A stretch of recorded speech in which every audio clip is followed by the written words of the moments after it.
오늘 이제 3일차 올데이아 토크플로어의 두 번째 세션, 이제 29cm PD님이시자 PM님이신 김혜인님과 함께 토크플로어를 시작해 보도록 하겠습니다. 박수 부탁드립니다.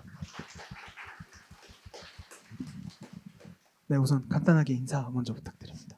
네, 안녕하세요. 저는 김혜인이라고 하고요. 29cm에서 지금은 일하고 있고, 이전에 이제 웹스 매거진이나 브라운브레스에서 계속 일을 해왔었어요. 그래서 계속 이제 문화랑 관련된 뭐 마케팅이나 프로젝트 같은 것들을 많이 진행했었었고요. 오늘 이렇게 와주셔서 감사합니다. 네. 그러면은 우선 이제 지금 하시는 일 외에도 예전에 이제 여러 일들을 하셨는데 간단하게 하나씩 넘겨보면서 얘기를 나누면 좋을 것 같아요. 처음에 요거에 관해서 먼저 설명을 해주시면 좋을 것 같아요. 어떤 사진들인지. 뭐 저의 뭐 약간 백그라운드라고 말하면 저는 사실 건축가가 되고 싶었는데 건축가가 못 됐어요. 그리고 대학을 가서 이제 패션 마케팅이랑 패션 디자인을 전공을 했고요. 그래서 사실 뭐 우리가 소위 말하는 하이 패션 매거진이 뭐 W도 있고 보고도 있는데 그런 데를 처음에 들어가지 않았어요. 그러니까 사실 W에서 인턴으로 에디터를 했었는데 그때 제가 들었던 말은 해외를 나갔다 와라였었어요. 그래서 왜 굳이 에디터가 돼야 되는데 해외를 나가야 되지? 그래서 안 갔었죠. 그리고 제가 좋아했던 게 저는 힙합을 진짜 좋아했어요. 거의 뭐 고등학교 때부터 엄청 들었는데 그래서 워낙 그런 문화도 관심이 많고 그래서 이제 웹스라는 매거진에 들어갔었어요. 그래서 그때 이제 진행한 패션 화보들이고요. 뭐 지금은 너무 유명해진 모델들인데 그때 뭐 김원중 씨나 뭐 박성진 씨, 뭐 곽지영이나 뭐 저 87mm 크루는 사실 동갑이어서 친하기도 해요. 그래서 그때 이제 걔네들의 처음 시작을 저도 그때 또래 친구인데 그때 저도 이제 성장하는 단계여서 그렇게 친구가 많이 됐고 지금 있는 친구들이랑은 뭐 같이 뭐 행사나 결혼식에서도 이제 만나기도 하고 그렇게 잘 서로 일하고 있습니다. 이게 시기로 치면 언제쯤인 거죠? 시기로 치면 거의 2010년에서 12년? 거의 제가 한 2013, 14년도까지 웹스에서 한 4년 정도 일을 했어요. 그때 찍었던 건데 이거는 거의 후반기 작업들이고요. 왜냐면 초반에는 저도 막 메인으로 패션 화보를 찍을 수 있는 감이 안 돼가지고 저도 엄청 연습하고 이제 이게 한 거의 한 에디터로 한 3, 4년 차 정도 됐었을 때 찍었던 화보들이에요. 요거 역시 네, 마찬가지겠네요. 맞아요. 그래서 약간 좀 달랐던 거는 뭐 이제 새로운 걸 많이 해보고 싶어서 밑에 아래쪽에 있는 것들은 뷰티하브인데요. 뭐 그런 것도 재밌게 하고 싶었던 게 많았고 그냥 약간 맵스라는 브랜드 자체가 뭔가 엄청 명품을 다루거나 그러진 않았어요. 그래서 뭔가 할 수 있는 한에서 좀 표현을 해보고 싶었던 것들에 대해서 많이 시도를 했던 것 같아요. 좀 더 이따 얘기를 하겠지만 어쨌든 앞서 이제 화보들을 봤는데 되게 화보 준비를 할 때 보통은 이제 큰 뭐 패션지 같은 경우에는 팀이 이제 나뉘어서 뭐 혹은 외주를 이제 많이 주고 작업을 하는데 맵스 때 대부분의 것들을 다 이제 직접 다 하셨다고 들었어요. 그래서 뭐 어디부터 어디까지 다 직접 하셨는지랑 그런 것들이 좀 에디터 이후에 커리어에 좀 도움이 됐는지를 얘기해 주시면 좋을 것 같아요.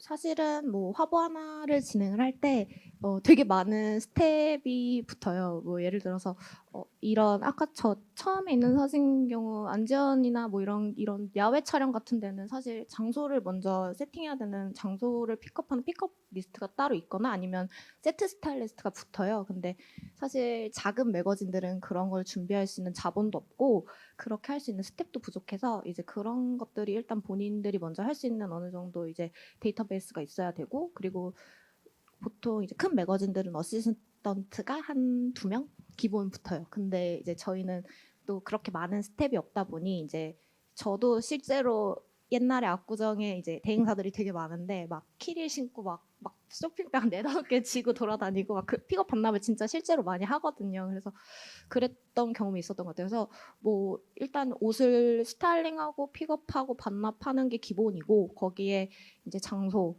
톤앤무드 잡고 시안하고 모델 섭외하고 그다음에 헤매 정하고 그리고 헤어 메이크업 스타일 헤매 메이크업 스텝 섭외하고 모든 스텝 섭외를 하고 어레인지 하는 것까지를 다 해야 돼서 되게 어떻게 보면은 패션 에디터나 에디터가 쉬운 직업은 아니죠.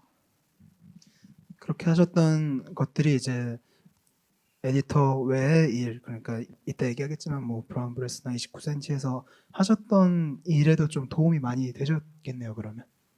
되게 많이 도움됐어요. 저는 사실 브라운 브레스 때 이제 룩북도 제가 스타일링이나 뭐 기획이나 심지어 영상 이런 거를 다 했는데 그때 오히려 이런 게 바탕이 돼서 그런지 좀 그때 더 수월하게 했었던 것 같아요. 왜냐면 이때는 한 달에 화보를 한 4-5개를 찍었는데 사실 한 달에 4-5개 찍는 거는 되게 많이. 타이트한 스케줄이에요. 그래서 그런 게 좀 어느 정도 훈련이 되다 보니까 저도 이제 그 다음에 더 큰 프로젝트를 맡았을 때 좀 더 유연하게 할 수 있는 그런 게 됐던 것 같아요. 그 다음에 이제 얘기하려고 했던 게 인터뷰인데요. 뭐 지금 스윙스님이나 덕화연님의 2010년 인터뷰가 있는데 뭐 이런 거 보시다가 이제 이때 인터뷰를 하셨던 거잖아요. 하고 이제 얼마 전에 쇼미더머니에 이제 두 분이 나오셨는데 그런 걸 보면 좀 뭐 격세지감까지는 아니더라도 좀 많이 느끼시는 게 있으실 것 같은데 어떠신가요? 제가 이 인터뷰를 했던 게 저는 한 몇 년 전이라고 생각을 했는데 나중에 이제 이번에 자료를 한번 보면서 다시 연도를 보니까 2010년이더라고요. 그럼 8년이잖아요. 근데 두 분은 별로 나이는 안 드신 것 같은데 패션만 살짝 변하고 근데 이때 인터뷰 주제가 두 분이 라디오를 했었어요. 두 분이 다 같이 게스트로 라디오를 했는데 이 둘의 조합이 되게 신선하잖아요. 그래가지고 제가 워낙 힙합을 좋아하니까 인터뷰로 많이들 섭외를 했었는데 그때 이제 그 두 분의 라디오가 재밌어서 이거는 진행했던 인터뷰고 프라이머리 같은 경우는 지금은 공식 성상에 많이 보이진 않는데 옛날에는 그래도 잡지 인터뷰나 좀 매체에 조금 저 상자를 들고 인터뷰를 많이 했었어요. 그때가 2012년도였고 그때 이제 프라이머리 앨범이 나왔어서 저거는 인터뷰를 했었거고요. 제일 재밌는 건 이제 자이언티인데 자이언티의 지금 이름 이전이 레드라이시라는 거였어요. 그러니까 자이언티가 되기 전에 레드라이시였을 때 인터뷰를 한 거예요. 그러니까 이제 막 자이언티가 데뷔를 했었을 때 저 때가 2012년도거든요. 저거 하고 이제 갑자기 막 엄청 떴는데 지금 저 손에 들은 저 레드라이시라는 게 본인이 직접 그린 거예요. 본인의 이름이랑 그래서 뭔가 그랬던 거 재미있는 스토리 같아요. 뒤에도 있었군요. 뭐 그냥 잠깐 이제 여담을 말씀드려 어제 이제 덕화여님 세션을 여기서 토크플로우로 했었고 그 첫째 날은 이제 스윙스님 토크플로우를 여기서 했었어요. 근데 어제 이제 덕화여님께 이제 쇼미 얘기를 이제 묻다가 나왔는데 그 예전에는 이제 스윙스님이 워낙 말씀이 많으셔서 덕화여님이 이번 촬영 때는 내가 그냥 묻어갈 수 있겠구나 했는데 이렇게 스윙스님을 이렇게 예선 때 아무리 이렇게 쳐다봐도 말을 안 하더래요. 그래서 말수가 확 줄어서 뭐 덕화님이 자연스럽게 이제 말수가 늘었고 그렇게 사람은 되게 많이 변한다. 누 이제 다들 철들고 다들 성숙해지고 다들 어른이 된다 이런 얘기를 하셨던 게 좀 이걸 보면서 약간 그 격세지감 같은 걸 많이 느꼈습니다. 네. 다음은 이제 좀 가장 인상 깊었던 이제 인터뷰 얘기를 이제 질문을 드리려고 했는데 네. 요거 설명해 주시면서 얘기해 주시면 좋을 것 같아요. 되게 이제 아무래도 지금 같은 경우 이제 힙합엘이나 힙합 플레이어나 아니면 옛날에 리드머가 있었고 이런 온라인에서 어떤 힙합 아티스트들의 인터뷰나 뭐 아니면 그들의 소식을 접할 수 있는 게 되게 빨랐어요. 지금 빨라요. 근데 그때는 잘 없었어요. 그러니까 제가 좋아하는 아티스트의 신보가 나오면 그거를 제가 엄청 디깅을 해서 찾지 않는 이상 지금처럼 애플 뮤직에 뜨지 않았고 그래서 그런 걸 접할 수가 없었고 내한 공연에 대한 어떤 소식 아니면 내한 공연을 해서 그 이후에 어떤 사후에 대한 정보들을 많이 얻을 수가 없어서 좀 저는 내한 오는 아티스트들을 항상 좀 인터뷰를 되게 많이 하고 싶었어요. 뭐 물론 매번 성공한 건 아닌데 뭐 여담으로 이제 까네가 낙산 해수욕장에 이제 제이팍이랑 같이 공연을 할 때였는데 그때 이제 인터뷰를 너무 하고 싶었는데 까네는 인터뷰를 안 한댔어요. 그래서 갔어요. 무작정. 그러니까 어차피 취재를 하러 간 김에 갔죠. 그래서 까니 벤 앞에서 기다렸어요. 술 먹고 취해서. 그래서 까니 벤 앞에서 잤어요. 근데 이제 친구들이 저를 잃어버린 줄 알고 이제 난리가 난 거죠. 근데 제가 벤 밑에서 이렇게 자고 있는 걸 이제 경원이 가라고 그랬었던 경우도 있는데, 그렇게 좀 뭔가 사람들한테 이런 내한오는 아티스트들에 대한 어떤 좀 더 속 얘기, 그냥 공연만 보고 끝나는 게 아니라 그들의 어떤 뭐 조금이라도 뭔가 소식 같은 거나 그런 걸 하고 싶어서 인터뷰를 되게 많이 했었어요. 그래서 제일 좋았던 건 지금은 약간 블랙뮤직이 대부분인데요. 저 같은 경우는 이 다음 장에 제가 제일 좋아하는 아티스트이자 좀 더 뒤에 가야겠다.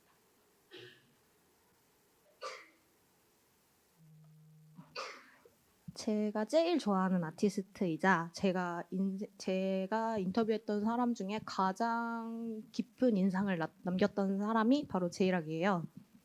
그래서 왜 제이락이 인상이 깊었냐면, 좋은 음악을 하는 아티스트들은 정말 많아요. 근데 좋은 음악을 하면서 좋은 사람인 사람은 정말 잘 없어요. 그러니까 좋은 음악을 하는 사람은 있지만 그 사람이 좋은 인성을 겸하고 있는 사람을 만나기가 쉽지가 않아요.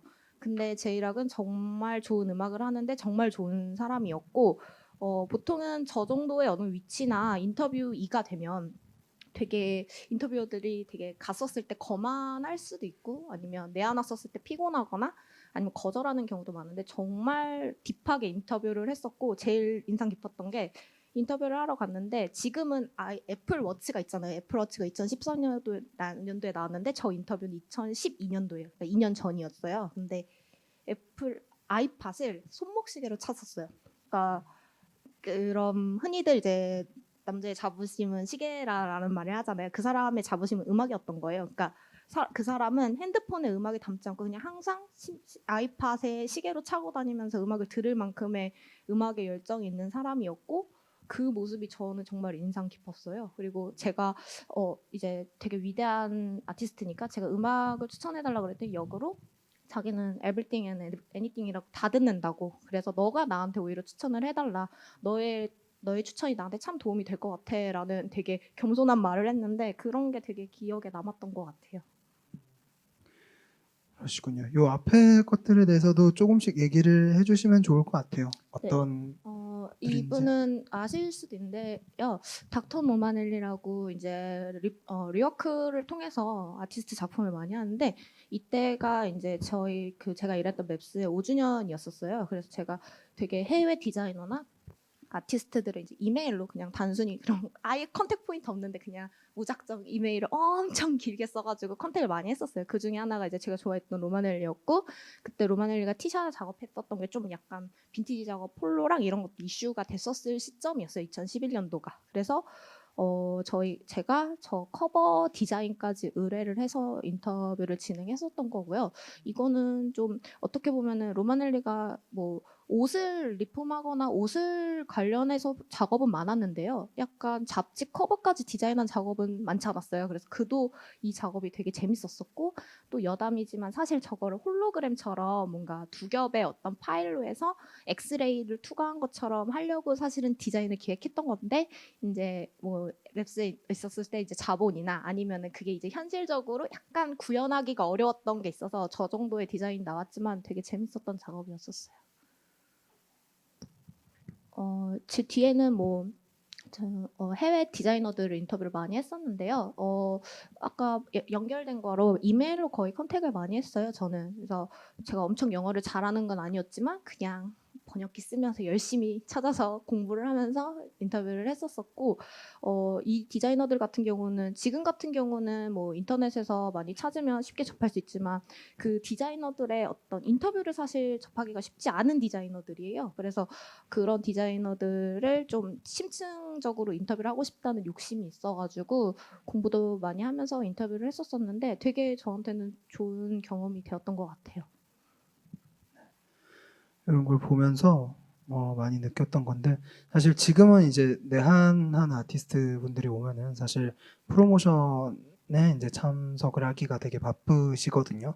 그래서 뭐 유튜브 크리에이터와 이제 뭔가를 만든다든지 아니면 뭐 그냥 SNS를 위한 영상 콘텐츠를 만든다든지 이런 게 바쁜데 정작 그 사람의 이야기나 이런 것들은 많이 찾아보기 힘든데 그래도 예전에는 그런 이야기를 들을 수 있는 뭐 종이 매체든 이런 것들이 좀 더 있어서 음악을 좋아하시는 분들한테는 그게 좀 더 좋을 수도 있지 않을까 하는 생각이 들었습니다.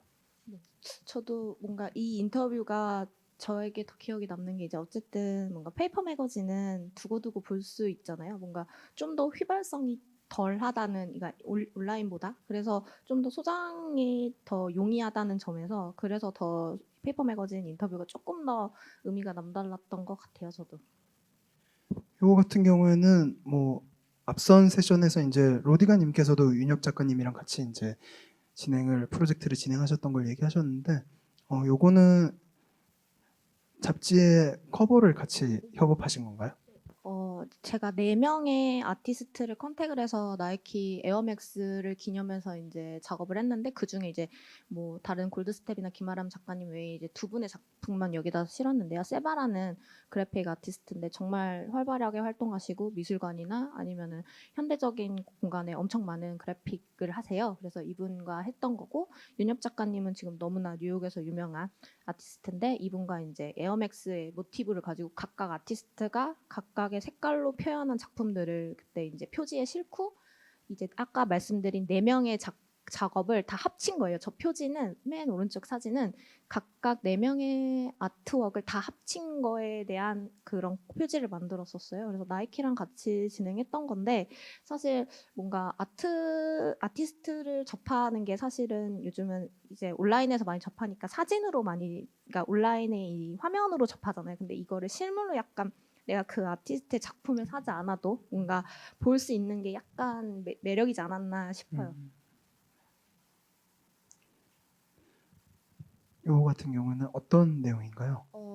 제가 뭐 다른 사람도 정말 많이 만났는데요. 그 중에서 이제 여기 있는 분들 같은 경우는 제가 되게 다양한 사람을 많이 만났어요. 그게 이제 여기서 하고 싶었던 얘기는 이제 사람을 만날 때 어떤 편견을 없이 만나는 거, 그리고 사람들을 만날 때, 왜냐면 정말 다양한 색깔의 다양한 개성을 가진 사람들을 만날 때가 많아요. 뭐 되게 어떤 사람은 낯을 가리는 사람도 있고 아니면 어떤 사람은 되게 위선적인 사람도 있어요. 근데 그런 사람들을 이제 처음 만났을 때 이제 당황하지 않고 그 사람들이랑 이제 얘기를 하면서 친해질 수 있는 이런 것들이 이제 다양한 사람들을 만나면서 터득한 건데, 뭐 제가 특히 저한테 많은 영향을 줬던 게 이제 360. 저는 이제 360 라디오 스테이션을 듣고 자란 세대인데 지금은 사실 뭐 웹사이트나 아니면은 뭐 스트리밍이 되게 활발하게 돼서 뭐 지금 SCR 라디오라든지 아니면은 퍼피 라디오라든지 아니면 인스타그램에서 어떤 채널이나 아니면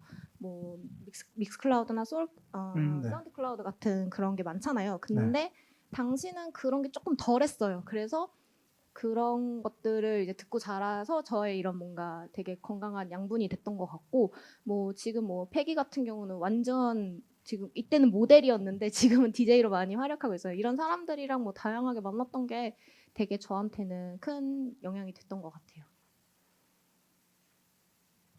그러면은 이제 에디터 이후에 이제 브라운브레스로 가셔서 되게 특이한 프로젝트를 하셨어요. 지금 뭐 프로젝트를 모르셨던 분들은 보기만 해도 어떤 되게 이질적이라고 생각하실 수도 있는데 요거 미납죽선에 대해서 조금 얘기해 주시면 좋을 것 같아요. 먼저.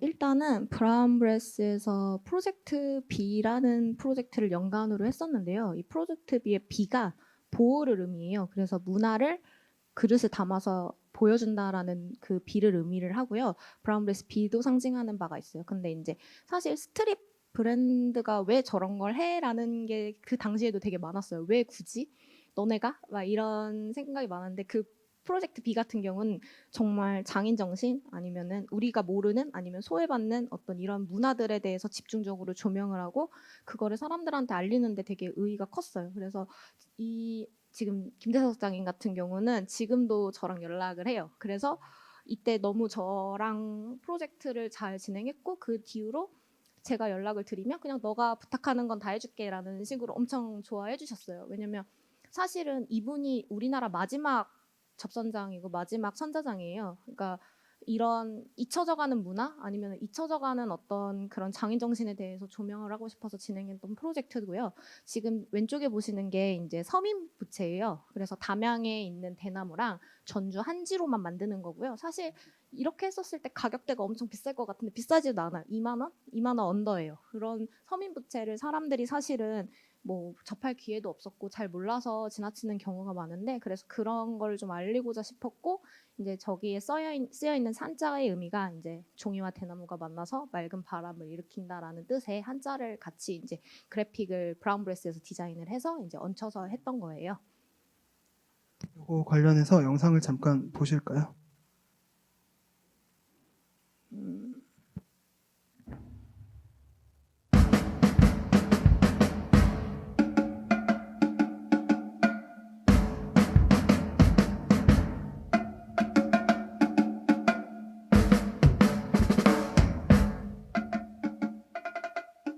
저는 전라남도 무형문화재 48-1호 접선장 김대석입니다.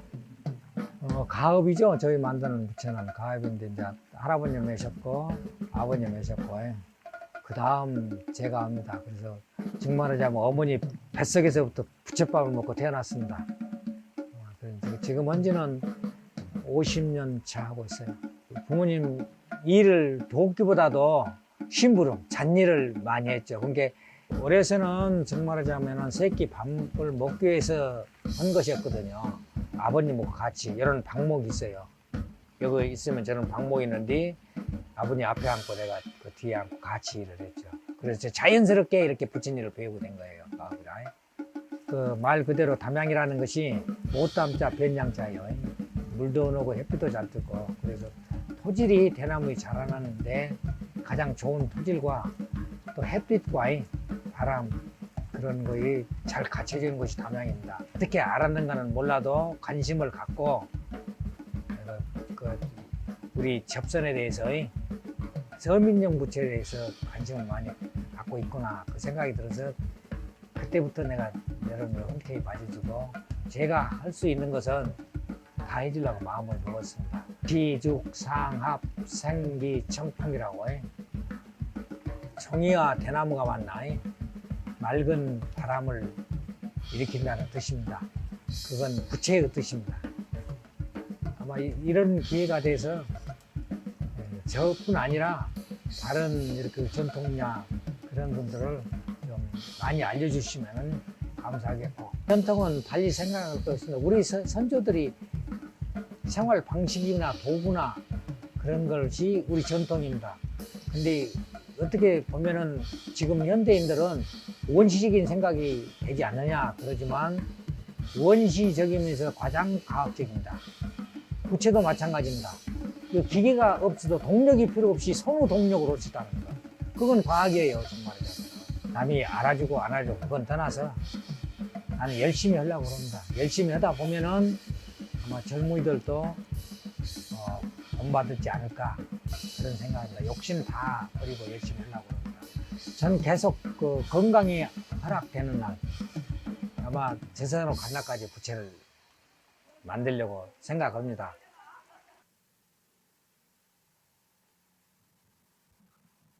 네. 이게 BGM은 이제 지금 워크맨십에 이제 송재영 씨와 퍼커션의 꽌돌 씨가 함께 하셨는데 사실 어떻게 보면은 조금 고루한 소재고 고루한 주제일 수도 있잖아요. 이게 정말 조금만 잘못하면 그냥 KBS 다큐가 돼버리는데 그래도 이렇게까지 좀 만드시는데 좀 고민이나 공이 좀 많이 드셨을 것 같은데 어떠셨나요? 일단은 먼저 섭외가 제일 힘들었어요. 왜냐면은 원래 무형문화재 분들은 나라에서 이제 공무원과 같아요. 나라에서 돈을 받기 때문에 함부로 어떤 개인 프로젝트를 할 수가 없어요. 그래서 도청이나 이런 문화재청에 가서 이런 거를 진행하겠다는 거에 대해서 허락이나 그런 게 있어야 돼서 그때 이제 당시 그냥 무작정 찾아갔다가 그런 얘기를 듣고 이제 도청에 찾아가서 공무원분을 설득을 했죠. 이제 아이패드로 이런 식의 저희가 프로젝트를 하는데 왜 해? 이래가지고 저희가 젊은 애들도 이런 멋있는 걸 알았으면 좋겠고 이게 마지막 무형문화재인데 저희는 이런 게 사라지는 게 원치 않는다. 그러니까 꼭 젊고 신선한 게 문화라는 게 아니라 이런 것도 문화가 될 수 있다는 걸 보여주고 싶다라는 게 되게 강했고 그렇게 도청에서 설득을 한 뒤에 오케이 받아서 이제 김 작장이 찾아가서 저희가 허락 받아서 이제 촬영을 하게 될 수 있었어요라고 했었고 이제 아무래도 담양이라는 곳이 되게 멀어요. 그래서 한 4-5시간 그래서 여기서 이제 그 김대석 장인이 살고 계시는 게 담양에 되게 유명한 중록원이라는 데가 있어요. 그 안에 아예 가옥을 지으셔서 거기서 살고 계시는데요. 저희는 이제 그 다른 이제 게스트들이 묵을 수 있는 일반인들도 이제 예약을 해서 묵을 수 있는 데가 있어요. 그래서 거기서 2박 3일 동안 묵으면서 이제 저 영상을 찍었었죠. 아이고. 외에도 프로젝트 B는 좀 흥미로운 게 되게 많았는데 저 개인적으로는 위에도 흥미로웠지만 사실 아래 같은 경우에도 앞에 이제 그 등장하셨던 무형문화재 분이랑 좀 비슷한 맥락이 있다고 생각을 했어요. 그래서 뭐 신창 스포츠에 관해서 조금 얘기를 해주시면 좋을 것 같아요. 사실은 남자분들은 이제 축구화를 많이 신어서 아실 거예요. 축구화라는 게 사실은 자기 발에 맞지 않으면 되게 불편한 신발이거든요. 그래서 사실 생각보다 많은 사람들이 수제 축구화에 니즈가 있으나 잘 모르는 분들이 많아요. 그래서 근데 해외가 아닌 국내에서 몇십 년 동안 수제 축구화를 만드시는 신창 스포츠가 있었고 거기가 사실은 되게 보기에는 지금 이런 성수동에 있는 구두골목 같은 한 공장처럼 되게 뭔가 멋있거나 엄청 대단한 곳은 아니에요. 그렇지만 꾸준히 그 작업을 해오시고 이분들 같은 경우는 이제 뭐 예를 들어 발 사이즈가 300이 넘는 사람들을 위해서 맞춤으로 수제를 만들어준다든가 아니면 발 모양이 기형이어서 왼쪽과 오른쪽이 달랐었을 때 그런 사람들을 위해 만들어준다든가 이런 식으로 계속 꾸준하게 그런 모습을 보여주고 있어서 너무 멋있었고 디자인이 엄청 막 세련되거나 그러지 않지만 이 사람이 갖고 있는 어떤 에너지나 그 작업에 대한 그런 열정 같은 게 너무 멋있어서 저한테는 되게 좋았던 프로젝트 같아요. 이것도 잠깐 보시고 가겠습니다. 이거는 한 1분 가량만 보고 갈게요. 40년째 축구화를 만들고 있는 신창 스포츠 대표 김봉학입니다. 그때가 15살 때 신발 만드는 그 부속 만드는 공장에서 일을 했어요. 신발 공장에 일에 이제 견습으로 들어갔었죠. 저는 이제 못 떠난 거죠. 그러니까 이제 어떻게 배운 거는 이거고 근데 또 이게 가진 거는 없고 그래서 이건 내가 한번 해봐야 되겠다. 이 신발을 놓칠 못하는 거야 그냥. 나는 왜 놓칠 못했냐. 이 신발 여러 군데서 나오는 걸 봤잖아요. 그럼 나는 그거보다 이 밑에 창만 못하지 나머지는 내가 더 잘할 수 있다는 계산을 가진 거예요. 저는 제 손님들한테 이제 정확히 맞춰주려고 노력하는 거예요. 스타일이 다 있어요. 손님마다.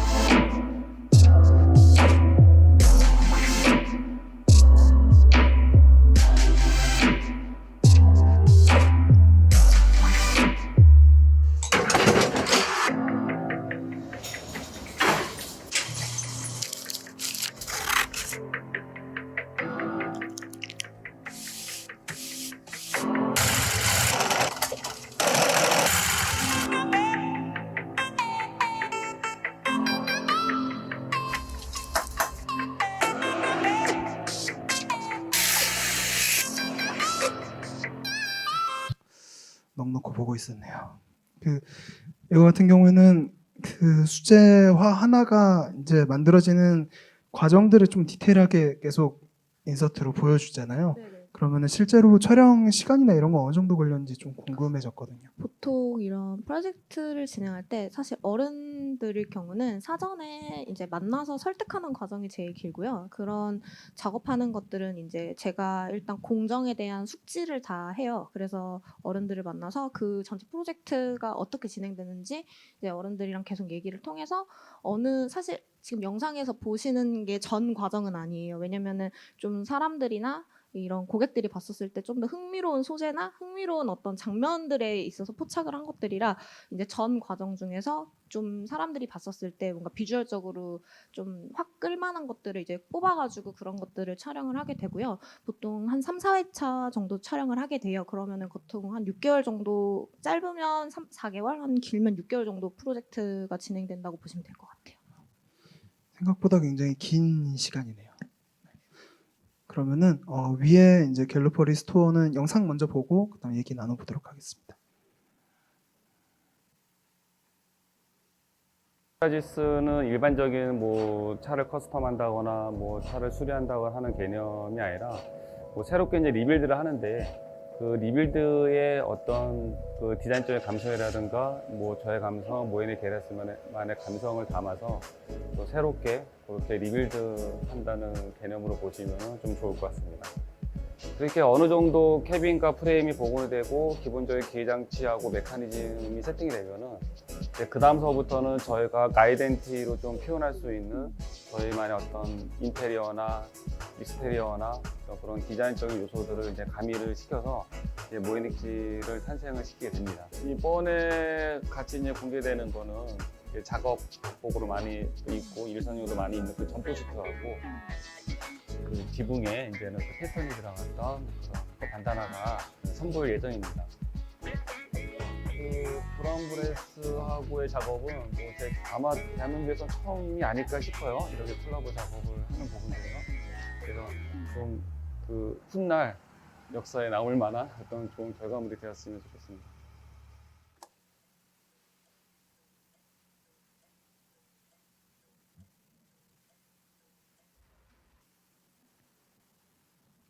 갤러퍼 같은 경우에는 뭐 얼마 전에 술탄 오브 더 디스코의 곡 제목이기도 했는데요. 그 사실은 제가 좀 궁금했던 거는 앞에 두 프로젝트는 이제 뭐 양산까지는 아니더라도 어쨌든 판매가 가능한 제품이었는데 요거는 그렇진 않잖아요.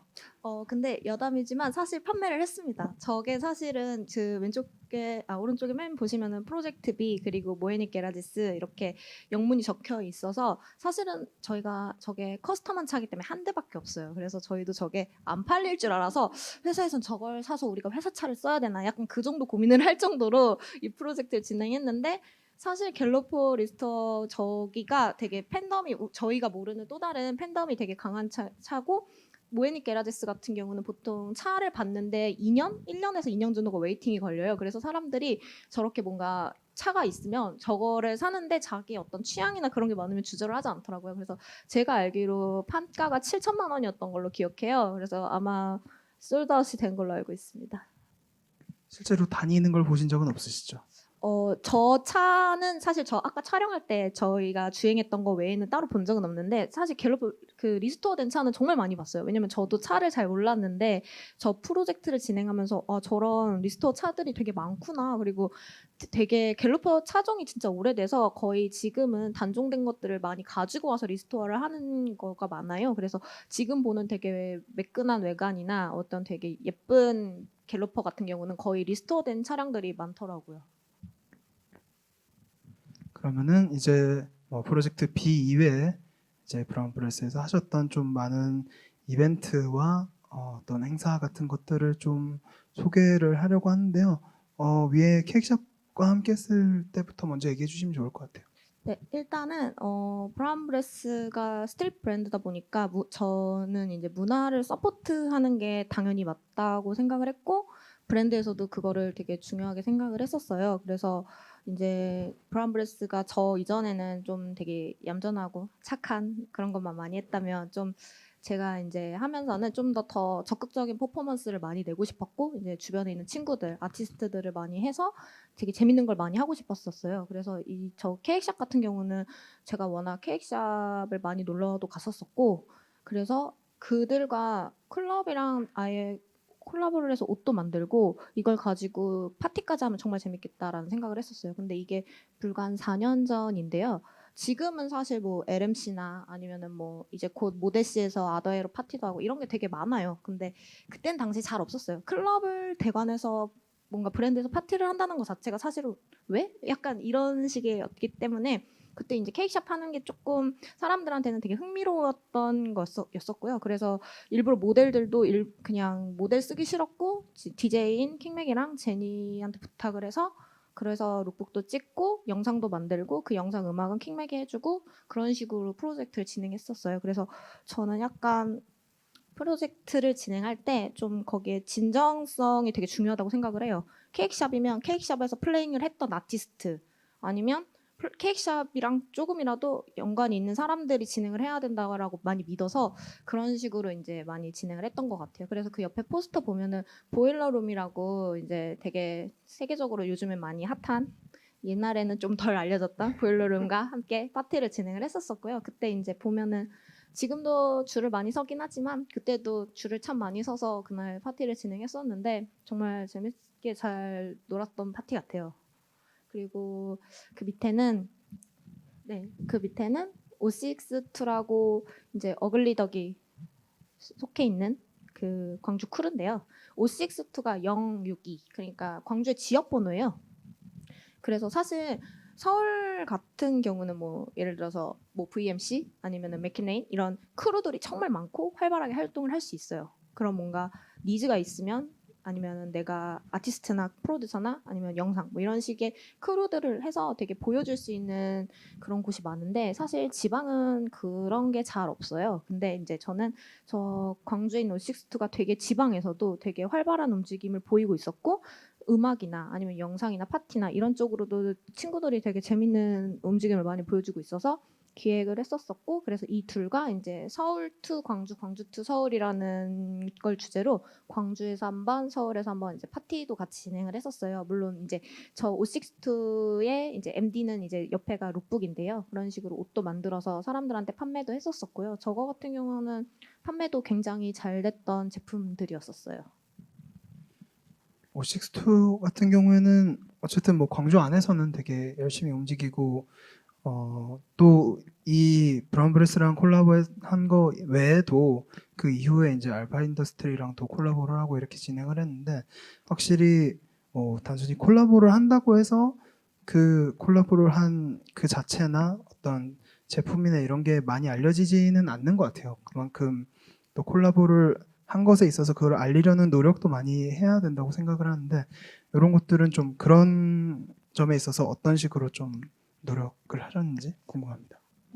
아까 말씀드렸듯이 이제 이거를 단순히 이제 사실은 많은 사람들이 보는 게 중요하잖아요. 그래서 굳이 MD를 만들어서 룩북을 찍고 그걸 굳이 파티까지 해서 사실 어떻게 보면 번거로운 과정이에요. 그리고 그렇게 파티를 해서 일반인들도 저기 워드커피나 더즌홀데이 같은 경우는 따로 입장료나 페이를 받지 않고 누구나 올 수 있게 해서 사람들이 그냥 보고 마음에 들면 사고 그리고 그냥 와서 그냥 프리드링크 먹으면서 놀고 그리고 자기가 좋아하는 아티스트를 가까이서 이제 뭔가 격 없이 클럽이 아닌 어떤 좀 오픈되고 그런 공간에서 좀 만날 수 있는 자리를 마련해주고 싶었었어요. 그래서 사실 지금은 없어진 워드커피 공간이 되게 아쉽긴 한데 저 공간에서 정말 많은 행사를 했었거든요. 근데 저 공간이 뭔가 어떤 아지트 같은 역할이 되기를 원했었어요. 뭔가 클럽이 아닌 일반 사람들도 커피를 마시고 일반 사람들도 쉽게 와서 아티스트들을 볼 수 있고 소통을 할 수 있는 공간이 되기를 원했었어요.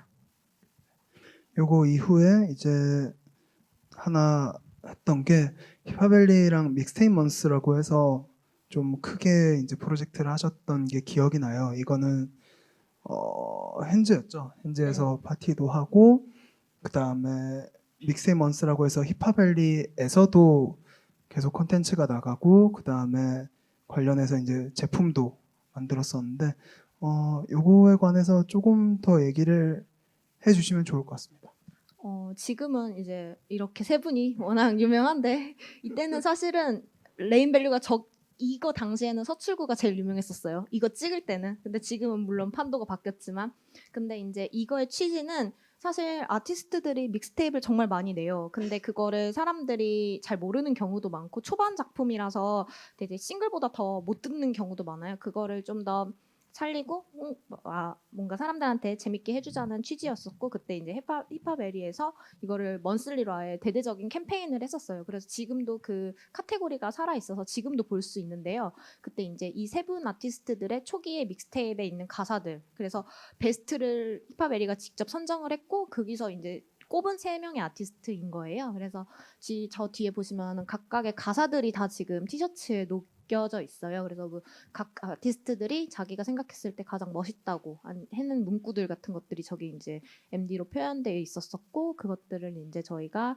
룩북도 찍고 파티도 하고 현지에서 되게 크게 파티도 했는데 되게 그때 지금 무브가 진짜 좋은 것 같아요. 그래서 지금은 현지에서 파티 많이 하는데 이때는 현지에서 파티 좀 많이 안 할 때여서 그래서 되게 사람들도 많이 와서 너무 좋았고 그런 분위기가 너무 재밌었던 것 같아요. 요 관련해서는 영상을 잠깐 보고 가겠습니다.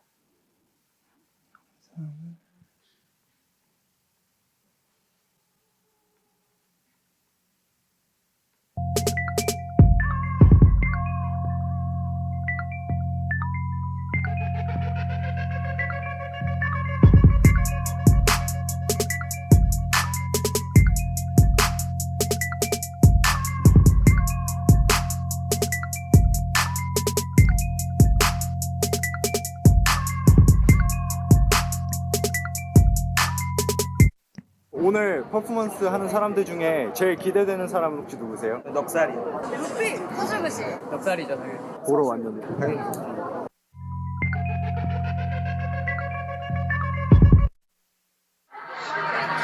너희들은 다 내가 먹이는 줄 우리 깊은 나무는 that's my money cream We and you I think it feels so right Make you pain 문을 퍼지지 나가 쓸모없어 시간만 안에 걷어 뒤를 제로 걷겨 보는 랩퍼는 베이저와 같은 인생 끊어질 때까지 마치고 사랑해 우리 영원할 것 같지 No no 알지 둘이 다 걷는 번지 내 삶을 사는 데 자존심은 안 가지 What's up?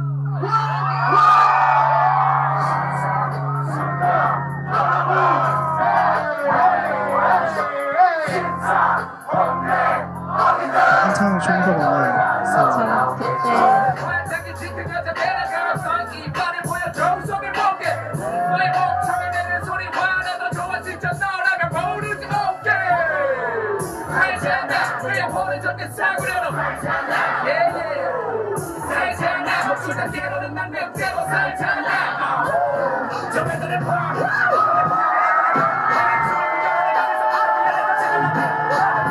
2015년 그때도 참 잘했죠.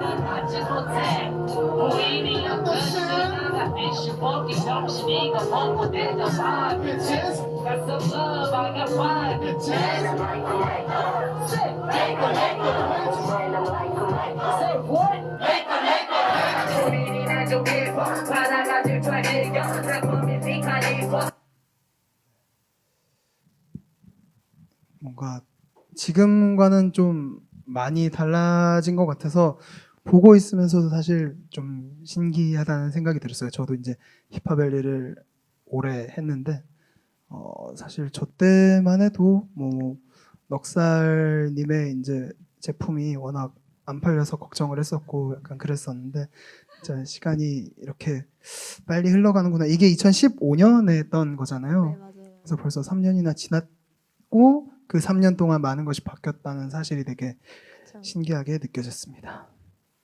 이후에 이제 뭐 룩북이 나왔는데요. 뭐 다들 아시는 이제 퍼피 라디오의 말립님도 보이시는데 좀 설명해 주시면 좋을 것 같아요. 이제 뭐 연장선인데요. 이제 저 같은 경우는 룩북이라 그래서 모델을 쓰기보다 뭔가 아티스트들이나 문화를 서포트하는 입장에서 그런 사람들이랑 같이 작업을 하기를 원했고, 이제 킹맥이랑 이제 지금 말립 그리고 이제 옆에는 클로에라고 타투이스트예요. 그래서 이 세 분이랑 같이 룩북을 찍었고요. 뭐 이게 막 사람들한테 사실 스트릿웨어가 저는 이제 그 메시지를 전하는 게 가장 중요하다고 생각했어요. 그리고 브라운 브레스 슬로건도 스프레드 더 메시지에서 메시지를 전하는 거였거든요. 그래서 단순하게 그냥 잘 만든 옷은 물론 입을 수는 있지만 그 스트릿 브랜드가 생명력을 갖는 건 메시지를 갖거나 그거에 대한 아이덴티티가 없으면은 금방 시들어 버린다고 생각을 해요. 그래서 그런 것들이 작업을 하는데 되게 중요하다고 생각을 했었어요. 이후에도 뭐 비슷하겠네요. 그때는 이제 지금은 BMX랑 그때 이제 이분 학급분홍 같은 경우는 스트릿을 많이 찍는 모델이었고요. 그리고 옆에는 오연이죠. 이렇게 세 분이랑 같이 했는데 저 장소가 되게 아마 제가 기억하기로 제가 아마 채석장에서 찍은 건데 제가 처음 찍었어요. 그래서 저걸 찍고 정말 많은 사람들한테 저 장소 문의를 받았어요. 지금도 최근에도 저 장소 어디냐고 계속 문의를 받고 있는데 알려주기가 싫더라고요. 정말 힘들게 갔던 곳이라서. 왜냐면은 지금 맨 왼쪽에 보이는 저 빨간 후드 있는 이 저곳이요. 2km, 지하 2km예요. 그럼 2000m거든요. 그러면은 진짜 밑이어서 핸드폰이 안 터져요. 그러니까 뭐 할 수도 없고 그리고 아저씨들이 저희 때문에 작업을 안 할 수가 없어서 머리 위로 막 포크레인 지나다니고 막 그랬는데 엄청 힘들었지만 그래도 기억에 남는 장소가 아니었나 싶습니다. 되게 뭐 지금까지 쭉 봐온 것도 있고 앞으로 볼 것들도 있지만 제가 가장 이제 김혜님 이렇게 해오신 걸 보면서 가장 많이 감탄을 했던 부분이 하나는 이제 로케이션, 다른 하나는 소품인데요. 이렇게 어쨌든 로케이션도 계속 디깅을 해야 되고 그걸 전문적으로 하는 사람들이 있잖아요. 아까 얘기하셨듯이. 근데 이런 것들을 좀 계속 본인만의 그거를 계속 가져갈 수 있었던 뭐 특별한 비결이나 이런 게 있으시다면은. 사실 저는 막 비결까지는 아닌데 저는 찾아보는 걸 진짜 좋아해요. 호기심이 진짜 많아요. 그래서 예를 들어서 이런 장소 성수동 이 골목을 지나면서도 뭔가 뷰가 괜찮으면은 캡처해뒀다가 더 찾아보는 경우도 많고요. 그리고 좀 약간 겁이 없는 편이기도 해요. 이 채석상 같은 경우는 충청남도에 있는데요. 거기를 그냥 전화만 해보고 갔어요. 그래서 그 또 관리사무소 가서 설득을 엄청 했어요. 그러니까 뭐 약간 몸으로 부딪히는 타입이어서 사람들한테 직접 만나서 설득하고 약간 그런 과정이 있어서 조금 이제 제가 이런 거에 단련이 되지 않았나 싶어요. 일단은 뭐 촬영이 가능하든 불가능하든 일단 가보시는 편이시군요. 그렇죠. 그리고 약간 제가 여담이지만 제가 되게 어린 아이들 목소리가 이래서 되게 애기들과 완전 어른들한테 인기가 많아요. 중간은 인기가 없는데 어른들을 되게 잘 설득하는 타입이에요. 제가 어른들한테 약간 싹싹하기 때문에 그런 거를 많이 무기로 삼았어요. 이후에 이제 뭐 에디토리얼 같은 것도 있는데 지금 시간이 조금 부족해서 사실 요거를 조금 더 얘기하면 좋을 것 같아요. 이제 아까 얘기하셨던 아지트로서의 워드컵에서 꽤 많은 이벤트가 열렸는데 사실 브랜드가 어떤 본인의 공간을 가진다 그러면 대부분 스토어잖아요. 근데 이렇게 하는 경우도 드물고 그리고 워드컵이 전후로는 사실 정말 찾기 힘들거든요. 이런 것들을 좀 기획하고 진행하면서 느끼셨던 부분들이 좀 남달랐을 것 같은데 어떠셨나요? 뭐 저 이런 뭐 북토크 이제 아메리칸 힙합이 나와서 힙합엘이랑 같이 북토크도 했었었고 본이라는 싱어송라이터와 함께 라이브 공연도 많이 했었었고요. 뭐 화지도 그랬고 그리고 뭐 저기는 DJ 라이트에 같이 이제 LP를 팔았었어요. 지금은 얼마 전에 서울 레코드 페어가 되게 성황리에 종료가 됐는데 당시 한 몇 년 전만 해도 그런 레코드 페어 같은 게 잘 없었어요. 근데 저도 레코드를 이제 막 좋아하기 시작한 3, 4년 차인데 레코드를 너무 좋아하는데 뭐 RM360이나 시트 레코드나 가서 살 수는 있지만 이런 걸 뭔가 한 번에 보고 싶을 때가 있잖아요. 그래서 그런 걸 기획했던 게 이제 중간에 있는 그런 레코드 파티였고요. 그래서 그 여러 레코드 스토어랑 그 다음에 이제 개인 셀러들을 함께 해가지고 했었는데 되게 좋았었어요. 왜냐면은 사실 레코드 스토어들도 사실 그들 간의 커뮤니케이션이 많이 할 일은 없어요. 그래서 그들을 뭔가 한 자리에 만나서 사람들이 편하게 그리고 레코드를 약간 뭔가 우리가 옷 사러 샵에 딱 들어가면 꼭 사야 될 것 같고 부담스럽잖아요. 근데 좀 오픈된 공간이고 누구나 와서 편하게 볼 수 있으면 굳이 내가 내가 레코드를 안 사더라도 관심만 있더라도 쉽게 접할 수 있고 그런 것들에 있어서 좀 사람들의 장벽을 낮추는 게 되게 좋았던 기회였던 것 같아요. 그래서 그런 거는 재밌었던 기억이고 저 맨 오른쪽에 보라색 포스터 같은 경우는 디코인인데 지금의 디코인의 모습은 아니지만 그때 초창기의 디코인. 근데 이제 저런 젊은 친구들의 움직임을 응원을 해주고 싶었어요. 저들이 가지고 있는 에너지 그리고 저들이 하는 작업물 같은 걸 사실 보여줄 수 있는 공간이 요즘 온라인이나 SNS 아니면은 오프라인에서 사실 뭔가 공간에 걔네들이 이제 어린 친구들이 공간의 대관에 대한 부담이 되게 크거든요. 왜냐면 대관료를 지불하라고 걔네들이 했었을 때 그만큼의 수익을 내야 되는데 그런 거에 되게 부담을 덜고 그냥 그들에게 공간을 내어주고 재밌는 파티를 해서 사람들이랑 같이 소통을 할 수 있는 거 그런 것들이 되게 재밌었던 것 같아요. 개인적으로는 이제 뭐 여러 행사들을 가보기도 하고 뭐 직접 하기도 하고 했는데 그 포스터를 만들 때 이렇게 템플릿을 굉장히 디테일하게 줬잖아요. 그런 것들도 하나의 뭐 브랜딩이나 이런 거에 있어서 좀 의도하신 거겠죠.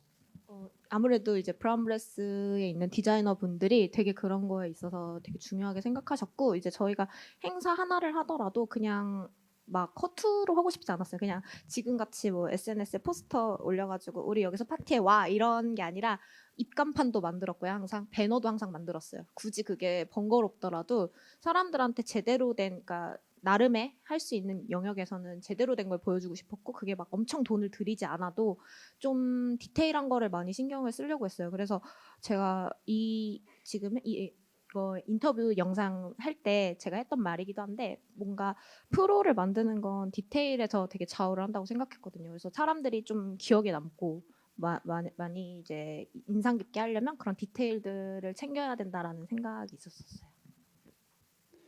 이후에는 이제 최근에 이제 하고 계신 29cm에서의 일들을 얘기를 이제 하면서 조금 마무리를 해보려고 하는데요. 우선 29cm에서 사실 PD와 PM이 함께 써 있잖아요. 그래서 뭐 하시는 일이 어떤 일인지를 조금씩 그 분야별로 얘기를 해주시는 게 좋을 것 같아요. 네, 간단하게 PD 같은 경우는요, 좀 더 마케터의 성향이 많아요. 그래서 브랜드랑 커뮤니케이션을 해서 저희가 이런 컨텐츠를 만들게요라고 하는 좀 더 영업적인 마케터 측면이 강하다고 하면은 프로젝트 매니저는 좀 에디터 성향이 강해요. 그래서 아까 맵스 매거진에서 했던 아까 말씀드렸던 기획부터 촬영하고 콘텐츠 만드는 모든 전 과정을 이제 프로젝트 매니저가 다 하는데 이제 지금 29cm에서는 마케터와 에디터의 둘 다의 조합된 어떤 역할을 하고 있어서요. 그래서 어떻게 보면은 저는 그런 앞에 있었던 과정들이 저한테 어떤 밑거름이 되었다고 생각할 수 있을 것 같아요. 네, 그래서 이제 브랜드와도 이렇게 좀 크게 계속 작업을 하고 계신데 좀 인상 깊었던 것들을 몇 가지 보려고 했는데 제일 개인적으로 인상 깊었던 거는 아무래도 렉서스랑 함께 했던 거거든요. 요거에 관해서 좀 얘기를 많이 해주시면 좋을 것 같아요. 렉서스라는 브랜드는 이제 일본의 차 브랜드인데요. 되게 타쿠미 정신으로 우리나라로 말하면 장이 정신을 되게 중요하게 생각하는 브랜드예요.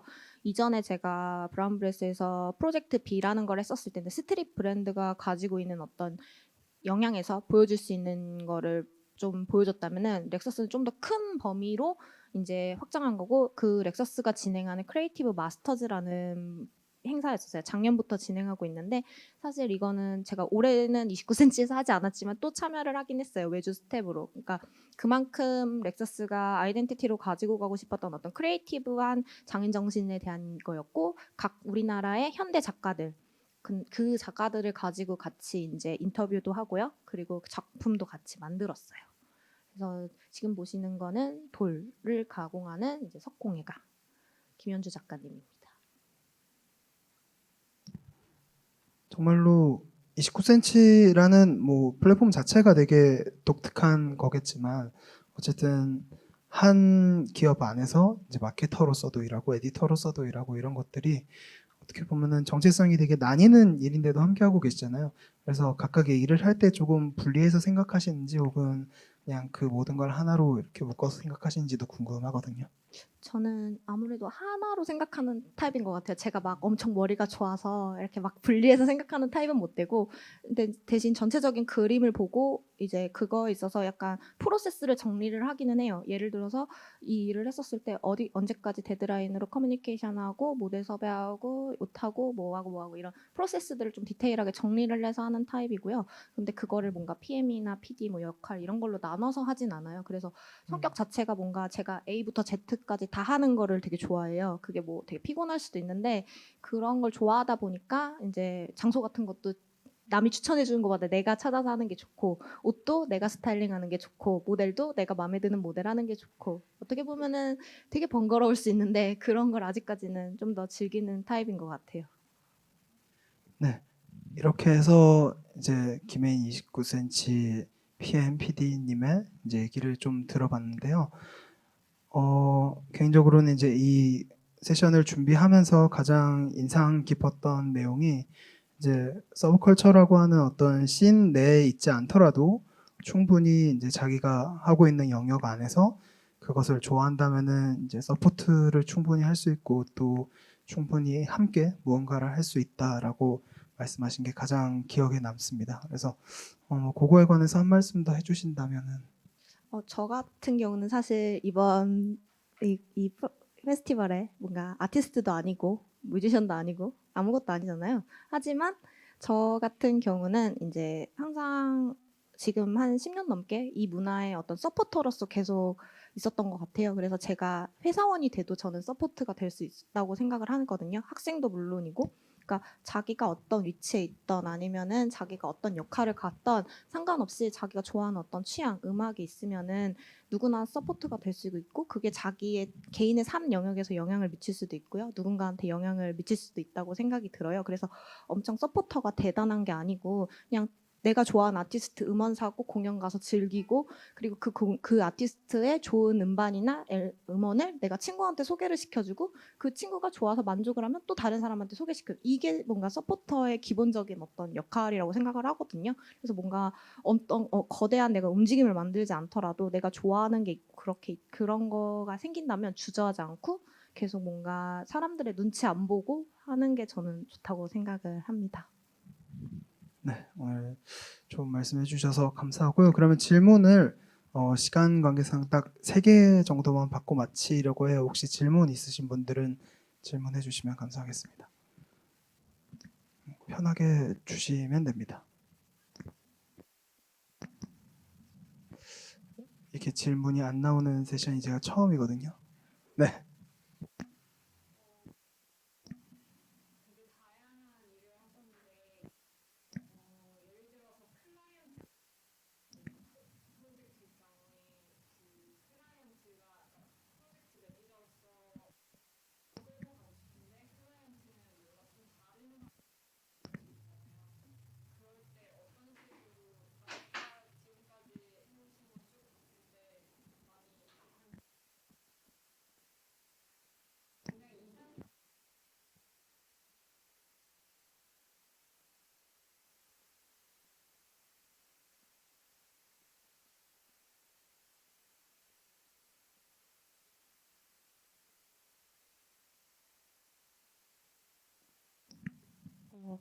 진짜 클라이언트는 어떻게 보면 저희에게 돈을 주고 일을 맡기는 타입이니까 사실은 갑과 을, 되게 상투적인 갑과 을의 관계밖에 될 수가 없어요. 그래서 사실은 어떤 클라이언트의 니즈에 맞춰서 컨텐츠를 많이 제작하려고 하는 타입이긴 하지만 그래도 거기서 뭔가 중심을 가지고 있는 거는 예를 들어서 멋이 있어야 되고 그게 진정성이 있어야 된다고 생각을 해요. 그래서 저희가 처음에 기획을 했었을 때 클라이언트들한테 이런 기획을 내놓으면서 되게 설득을 많이 하는 편이에요. 그리고 이전의 결과물이나 아카이브를 가지고 설득을 많이 하기도 하고요. 그래서 사실은 클라이언트가 원하는 대로 맞춰줄 수 있지만 그거는 그러면은 저희가 항상 말하는 건 그건 그냥 브랜드에서 돈 해서 그냥 외주 스텝으로 브랜드에서 내는 컨텐츠랑 저희랑 다를 게 없다. 저희 식대로 해석을 하고 저희 시각으로 한 걸 좋아하셔서 저희한테 의뢰를 하신 게 아니냐라는 말을 항상 하거든요. 그래서 되게 커뮤니케이션을 많이 하려고 노력을 하고 또 그거를 좀 결과물로서 증명을 많이 하려고 해요. 사실 100마디 설득하는 것보다 결과물로 설득하는 게 제일 빨라서 이전에 어떤 결과물이나 수치 같은 것들로 설득을 많이 하려고 했었었고요. 그리고 사실 저 같은 경우는 뭐 물론 일을 하면서 매번 힘들긴 하지만 힘들었던 거는 브랜드에서 자료를 안 줄 때 그럴 때 빼고는 사실은 아예 무에서 창조하는 경우가 있어요. 아무것도 없는 브랜드가 클라이언트가 됐었을 때 정말 0부터 다 찍어줘야 되는 경우들이 있거든요. 그런 거가 조금 힘들었었던 거 외에는 사실 매번 내 프로젝트가 누구나 그렇듯이 일은 다 힘들지만 또 놀다 보면 읽고 뭐 재밌는 것 같아요. 네, 또 다른 질문 있으신지 하나만 더 받고 끝내려고 하는데 네.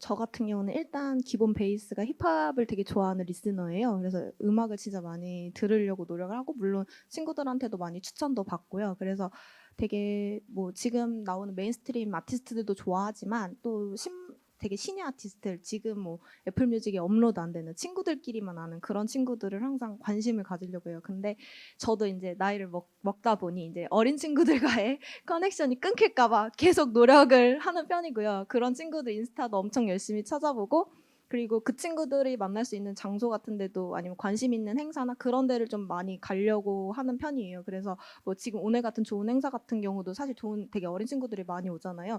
그런 어떤 흐름을 좀 놓치지 않으려고 하는 편인 것 같아요. 왜냐면은 사실 나이를 먹거나 조금 귀찮음이 생기면은 어느 순간 그거에 대해서 저희가 되게 안이하게 생각할 때가 많아요. 근데 그거를 하는 순간 되게 꼰대가 된다고 하잖아요. 그런 사람이 되게 싫어가지고 되게 열심히 찾아보려고 하고 되게 좀 그리고 열린 생각으로 많이 하려고 그래요. 그러니까 어리다고 해서 뭔가 무시하거나 너의 작업이 되게 치기 어리거나 아직 덜 성숙됐다고 생각하지 않고요. 요즘은 정말 어리지만 되게 멋있는 친구들이 너무 많아서 그런 친구들이 오히려 저한테 또 영감이 될 수도 있고 저에게 또 다른 에너지가 될 수 있다고 생각해서 요즘에는 좀 더 겸손하게 많이 바라보려는 것 같아요. 그래서 좀 더 많은 사람들이랑 얘기도 하고 놀기도 하고 그러는 게 아닐까 싶습니다. 네, 오늘 시간이 다 돼서 여기까지 하도록 하고요. 오늘 토크플로어 두 번째 세션 김혜인 PDM PD님과의 얘기는 여기서 마치도록 하겠습니다. 오늘 말씀해주신 김혜인님께 박수 부탁드립니다. 네, 오늘 와주셔서 진심으로 감사합니다. 감사합니다.